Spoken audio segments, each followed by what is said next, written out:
Good morning, children. This is your Bhagwat madam presenting the next topic for today's video for class 12th children, and our next topic is mirror formula और mirror equation. इसके पहले हम लोग ने जो mirrors पढ़े, concave mirror, convex mirror, उससे related ये जो फॉर्मूला है वो फॉर्मूला न्यूमेरिकल पर्पस के लिए यूज़ किया जाता है. 1/f equal to 1/v plus 1/u, जहाँ पे f is well known to all of you. f is focal length of the mirror. v and u, ये दो नए सिंबल्स आपके लिए इंट्रोड्यूस हुए हैं इस चैप्टर से, जहाँ पे देखिए u distance of object from the mirror and v is the distance of image from the mirror.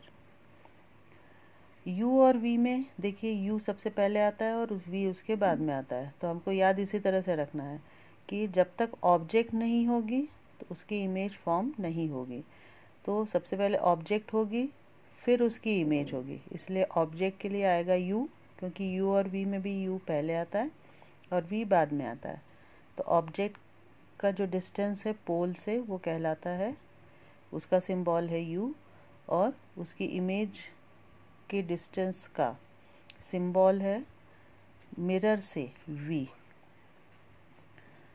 So 1/v equal to 1/v plus 1/u equal to 1/f. ये है मिरर फॉर्मूला जो हम प्रूव करने जा रहे हैं. For that purpose let us consider a concave mirror. Concave mirror में एक ऑब्जेक्ट AB हमने प्रिंसिपल एक्सिस पर रखी हुई है. एक रे जाएगी parallel to the principal axis, जो कि रिफ्लेक्शन होगा यहाँ पर मिरर से, और वो फोकस से होके चली जाएगी. सेकेंड रूल के हिसाब से second ray of from point A ये इस तरह से जाएगी सेंटर ऑफ कर्वेचर से होती हुई, और रिफ्लेक्शन के बाद उसी पाथ को अपोजिट डायरेक्शन में फॉलो करेगी और चली जाएगी. तो एक रिफ्लेक्टेड रे ये हो गई, दूसरी रिफ्लेक्टेड रे ये हो गई. दोनों रेज देखिए यहाँ पे मीट हो रही है, इंटरसेक्ट हो रही है. सो A की इमेज यहाँ A' पे बनेगी. उसी तरह से पूरे A से लेके B तक की इमेज A' से लेके B' तक पूरी बन जाएगी. ये आपको क्लियर हो चुका होगा. ये ऑब्जेक्ट है AB और ये उसकी रियल और इन्वर्टेड इमेज है A' B'. अब देखिए यहाँ पे हमने सिंबल्स डिस्टेंस के बनाए हुए हैं. सबसे पहले देखिए P से F तक का जो डिस्टेंस है वो क्या होगा, फोकल लेंथ, और ये टूवर्ड्स लेफ्ट है तो इसलिए हो जाएगा -f. P से C मतलब है सेंटर ऑफ कर्वेचर, यहाँ से यहाँ तक का डिस्टेंस हो जाएगा रेडियस ऑफ कर्वेचर, जिसको कि यहाँ से यहाँ तक हमने शो किया है -r से. उसके बाद पोल से ऑब्जेक्ट, ये ऑब्जेक्ट का डिस्टेंस हो गया यहाँ से यहाँ तक, जो कि हो गया -u, और A' B' ये जो इमेज बन रही है वो इमेज का डिस्टेंस हो गया -v. So focal length, distance of image, and this is distance of object. इन सबको लेते हुए अब हम मिरर फॉर्मूला प्रूव कर रहे हैं. अब देखिए यहाँ पे ये दो ट्रायंगल एक ही बेस पर बन रहे हैं, ट्रायंगल ABC और ट्रायंगल A'-B'-C. सो यहाँ पर आते हैं. In triangle ABC and A'-B'-C, angle ABC equal to angle A'-B'-C. क्या रीज़न है, दोनों 90 डिग्री के हैं, इसलिए दोनों एक दूसरे के इक्वल होंगे, इसलिए यहाँ पे रीज़न लिखा है ईच 90 डिग्री. नेक्स्ट देखिए ये दोनों एंगल, इस ट्रायंगल का ये एंगल और इस ट्रायंगल का ये दोनों एंगल, ये दोनों वर्टिकली अपोजिट एंगल्स हैं, तो ये दोनों एक दूसरे के इक्वल होंगे. तो angle ACB is equal to angle A' sorry A dash C B dash, ये दोनों भी इक्वल होंगे। अब किसी दो ट्रायंगल्स में अगर दो एंगल्स एक दूसरे के इक्वल हो तो वो ट्रायंगल्स सिमिलर होते हैं, तो इसलिए triangle A B C is similar, this is the symbol of similarity, similar to triangle A B C. तो अगर जब दो ट्रायंगल सिमिलर हों तो हम प्रॉपर्टी ऑफ सिमिलैरिटी यूज़ कर सकते हैं। तो उसके हिसाब से देखिए हमने यहाँ पे लिखा है A B upon A dash B dash equal to B C upon B dash C, A B upon A dash B dash equal to B C upon B dash C. ये हमने लिखा है जब दो ट्रायंगल सिमिलर प्रूव हो जाते हैं, उसके बाद उनकी जो प्रोपोर्शनल साइड्स हैं, उनकी जो करस्पॉन्डिंग साइड्स हैं वो एक दूसरे के प्रोपोर्शनल होती है। तो ए बी की करस्पॉन्डिंग साइड ए डैश बी डैश है सेकेंड ट्रायंगल में, और पहले ट्रायंगल में बी सी की करस्पॉन्डिंग साइड सेकेंड ट्रायंगल में बी डैश सी है, इसलिए ये दोनों एक दूसरे के प्रोपोर्शनल हो गए। ये लेट दिस बी इक्वेशन 1। अब उसी तरह से जैसे एक पेयर ऑफ ट्रायंगल्स को हमने सिमिलर प्रूव किया है, उसी तरह से यहाँ पे दूसरा पेयर ऑफ ट्रायंगल्स है। कौन कौन सा लिया जा सकता है देखिए, ए डैश बी डैश एफ और सेकंड है एन एम एफ। अब यहाँ पे एन एम क्या है, पॉइंट एन जो था ये पॉइंट ऑफ इंसिडेंस था, एन से इस प्रिंसिपल एक्सिस पर हमने एक परपेंडिकुलर ड्रॉ किया है, तो वो हो गया एन एम।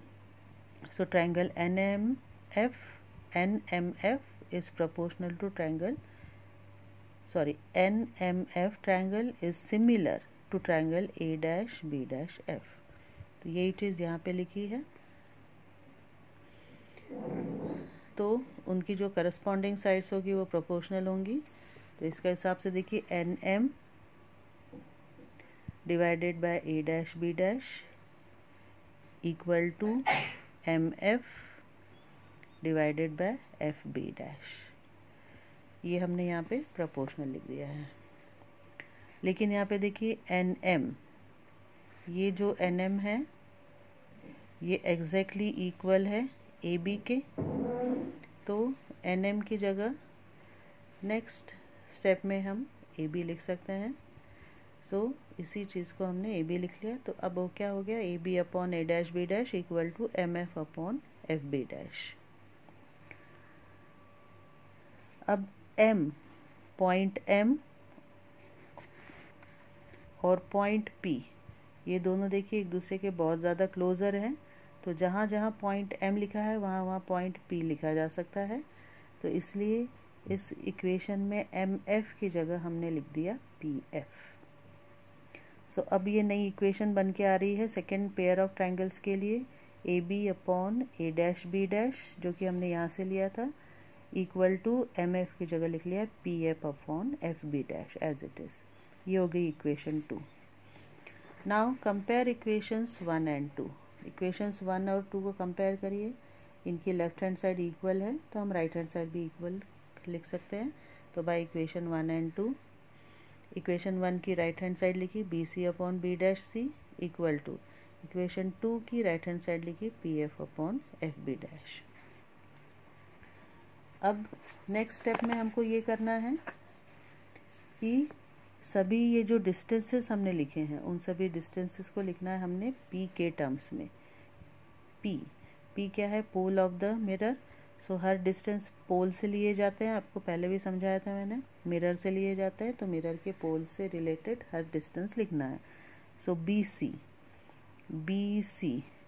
अब बी सी को क्या लिख सकते हैं पी के टर्म्स में, P B minus P C. अगर पी बी में से पी सी सब्ट्रैक्ट कर देंगे तो बचेगा बी सी, तो बी सी लिख दिया P B minus P C. उसी तरह से देखिए बी डैश सी को हमने लिखा है बी डैश सी को P C minus P B dash equal to P F already P के टर्म्स में है, इसको चेंज करने की ज़रूरत नहीं है। नेक्स्ट एफ बी डैश को हम लिख सकते हैं P B dash minus P F. So ये हमने अब हर डिस्टेंसेस पी के टर्म्स में लिख लिए। अब नेक्स्ट स्टेप पे आइए। अब इसके बाद जो हमने ये डिस्टेंसेस लिखे हैं, इनको अब हमको सिंबल के फॉर्म में लिखना है। अब इन्हीं का हमको सिंबल यूज़ करते हुए लिखना है। पी क्या है यहाँ पर? पी से सी मतलब ये है सेंटर ऑफ कर्वेचर, मतलब ये इनके बीच का डिस्टेंस हो गया radius of curvature. So P C की जगह हमने रेडियस ऑफ कर्वेचर लिख लिया -r। उसके पहले पी बी है, पी बी ये डिस्टेंस ऑफ ऑब्जेक्ट है, तो टूवर्ड्स लेफ्ट है इसलिए -u हो गया। -u पी बी के लिए लिखा, माइनस पी सी के लिए लिख लिया -r, divided by P C के लिए -r minus P B dash -v। P B dash जो कि इमेज का डिस्टेंस है, तो इसलिए ये हो जाएगा -v। तो ये -v equal to P F focal length होगी, -f हो गया towards left, whole divided by P B dash distance of image -v minus again P F मतलब focal length towards left, so -f। अब इसी का देखिए नेक्स्ट स्टेप, इसको अच्छे से क्लियर करके लिखा है, -u minus plus r equal to होता है 2f। ये पहला हम इसका प्रूफ देख चुके हैं। सो माइनस प्लस r की जगह 2f डिवाइडेड बाय -r की जगह -2f minus plus v equal to -f as it is whole divided by -v minus plus f। अब नेक्स्ट स्टेप में क्या करना है? नेक्स्ट स्टेप में इनका क्रॉस मल्टीप्लिकेशन करना है। तो क्रॉस मल्टीप्लिकेशन पहले इन दोनों का क्रॉस मल्टीप्लिकेशन हम यहाँ पे करेंगे। सो -u into -v plus uv -v into plus 2f -2vf। अब उसके बाद f का मल्टीप्लिकेशन होगा यहाँ, तो -u into f -uf plus 2f into f plus 2f square equal to -2f into -f equal to ये हो गया plus 2f square plus v minus f is -vf। अब इसमें देखिए 2f स्क्वायर दोनों तरफ है जो कि कैंसिल हो गया। अब यहाँ पे देखिए uv एज इट इज, ये यहाँ जो uv था उसको हमने एज इट इज लिख लिया uv, माइनस uf को भी एज इट इज लिख लिया है इक्वल टू यहाँ जो 2vf था -2vf है, उसको हम इस तरफ लेकर आए हैं तो ये हो गया प्लस 2vf और यहाँ पे -vf as it is. 2vf -vf हो गया vf और left hand side as it is लिख लिया uv uf इक्वल टू अब आ गया vf। इसी को रीअरेंज कर लिया, uv as it is -uf को इस तरफ लेकर आ गए तो प्लस uf हो गया, तो uv equal to uf plus vf हो गया। अब देखिए दोनों साइड में dividing both the sides by uvf, दोनों तरफ हमने uvf से डिवाइड कर लिया।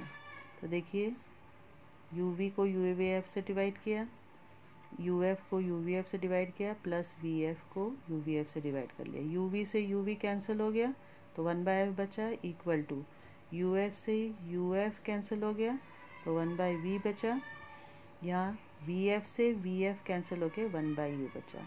तो इस तरह से फाइनली हमारा जो इक्वेशन है क्या मिली, 1/f equal to 1/v plus 1/u। इसी तरह से देखिए ये फॉर्मूला कॉन्वेक्स मिरर के लिए भी प्रूव किया जा सकता है। ये मैंने यहाँ पे डायग्राम बना के रखा है। सेम फॉर्मूला कॉन्वेक्स मिरर के लिए यूज़ किया गया है। इसमें ए बी ऑब्जेक्ट है, इस तरह से ये एक रे आएगी जो कि डाइवर्ज हो जाएगी, फोकस से आते हुए दिखाई देगी। सेकेंड रे सेंटर ऑफ कर्वेचर की तरफ से आएगी और इसी पाथ को अपोजिट डायरेक्शन में फॉलो करेगी और निकल जाएगी। ये पीछे की तरफ एक्सटेंड किया है एज अ नॉर्मल परपेंडिकुलर। अब ये जो रे है इसको हमने पीछे की तरफ लिया है, यह हो जाएगा एंगल आई, ये हो जाएगा एंगल आर, ये एंगल आर है तो ये भी एंगल आर हो जाएगा। इस तरह से लेके दो जो पेयर्स ऑफ ट्रायंगल्स है वो ये मैं यहाँ पे मैंने लिखे हुए हैं। एक हो जाएगा, एक पेयर हो जाएगा triangle A B C and triangle A B C, और दूसरा ट्रायंगल हो जाएगा triangle A dash B dash C. ये एक पेयर हो गया। दूसरा पेयर कौन सा हो जाएगा, ट्रायंगल ए बी पी और ए डैश बी डैश पी। इन दोनों को लेते हुए ये दो इक्वेशंस बना ली हैं। और फिर वैसे ही जैसे यहाँ पे हमने पूरा किया था वैसे ही हमने यहाँ पे फिर से उसको किया, तो हमको कॉन्वेक्स लेंस के मिरर के लिए भी यही सेम इक्वेशन मिली, 1/f = 1/u v + 1/u। That's all for today.